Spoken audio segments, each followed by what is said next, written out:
केहू के सपा केहू के बसपा केहू के भाजपा भावेला।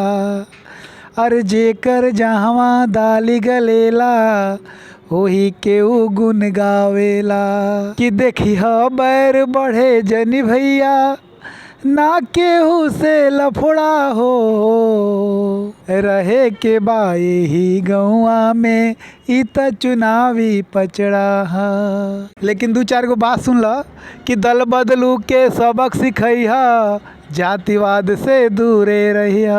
जब केहू पसंद ना आई त नोटा के तू बटन दबैहा।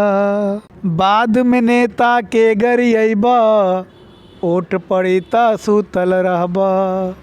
फेसबुक व्हाट्सएप के छोड़ा रोजगार शिक्षा पर तोला।